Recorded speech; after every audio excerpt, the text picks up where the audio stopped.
हामीले विदेशीसँग मागेर खाने हो।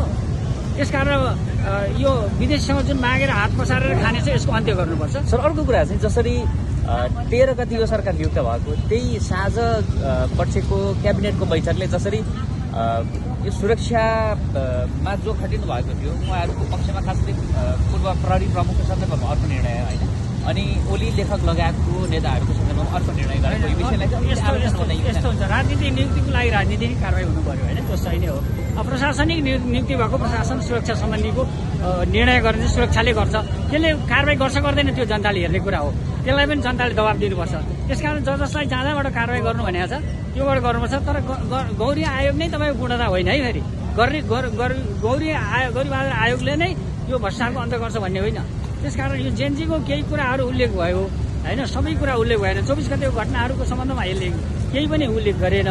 त्यसकारण यो 23 र 24लाई समानान्तर रूपमा चाहिँ के भने ल्याउनु पर्ने थियो, त्यो ल्याएको छैन। यसले गर्दा यो कमजोरी त छ। कमजोरी हुँदाहुँदै पनि कसैलाई न्याय दिलाउनु परेको छ भने जति जुन प्रमाणहरू छ, जुन तथ्यहरू आएको छ त्यसको आधारमा कमसेकम पनि न्याय दिउँ भन्ने जसरी लागेको छ सरकारले, त्यो एकदमै न्यायोचितै हो। कार्की आयोगले 23लाई मात्रै बढी चाहिँ रूपमा आफूले व्याख्या गरेको विश्लेषण गरेको 24लाई चाहिँ न्यारो डाउन गरेको यो अलिकति तपाईँको हेर्न बायस पनि देखिन्छ है। तर बायस देखियो भने तथ्य चाहिँ के हो भन्दाखेरि तथ्य के हो जनताले बुझ्नुपर्ने भन्दाखेरि विद्यार्थीहरू 17 जना ठाउँको ठाउँ मरेका छन्, त्यसले न्याय पाउनुपर्ने अवस्था छ। अदालतले सम्पूर्ण जलेको छ, यसको न्याय पाउनुपर्ने छ। यो तथ्य हो, यो कसैले नकार्न सक्दैन। त्यसकारण यो तथ्यलाई तपाईँको बङ्ग्याएर टङ्ग्याएर जे गरे पनि यसको यथार्थ चाहिँ जनताले यसको लागि न्याय खोजिरहेको छ। हिजो बसेको बालेन्द्र शाह नेतृत्वको क्याबिनेटको दोस्रो बैठकले 100वटा शासकीय सुधार सम्बन्धी जो चाहिँ कार्यसूची बनाएको छ त्यसमा 24 गतिको लागि एउटा समिति बनाउने अध्ययनको लागि भनेर भनेको छ। यो चाहिँ सकारात्मक हो, एकदमै सकारात्मक हो होइन। समिति बनाएर अब यसलाई चाहिँ भोलि कार्यान्वयन गर्ने खालको बनाउनुपर्छ। त्यसको लागि हामी पनि सल्लाह सुझाव दिन हामी तयार छौँ। सरकार चाहिँ अब जनताले परिवर्तन जुन खोजेको छ त्यो परिवर्तन अनुसार सरकार चलोस्। आम जनता सधैँ चाहिँ यो गुडभिड र तपाईँको लडभिडमा नजाउँ। देशले चाहिँ अब निकास पाउनुपर्छ। देशले निकास यसरी पाउनु पऱ्यो कि अब भ्रष्टाचारको अन्त्य हुनु पऱ्यो।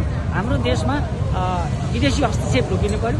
हामीले गरेका गल्तीहरूलाई सन्धि सम्झौताहरूलाई फेरि संसदबाट यसलाई चाहिँ फेरि संशोधन गरेर हामीले पुनः ट्र्याकमा ल्याउनु पऱ्यो। सबै कुराहरू चाहिँ गरेर मात्रै देशको सार्वभौम सुरक्षित हुनु पऱ्यो। देशको लागि राष्ट्रियताको लागि चाहिँ जे अभिभावकको आवश्यकता छ त्यसलाई पनि महसुस गरेर ल्याउनु पऱ्यो। किनभने ठुलो जनमत चाहिँ के छ भन्दाखेरि बाहिर चाहिँ उभिरहेको छ, घेरिरहेको छ होइन। त्यो जनमतलाई पनि अनुमोदन गर्नु पऱ्यो।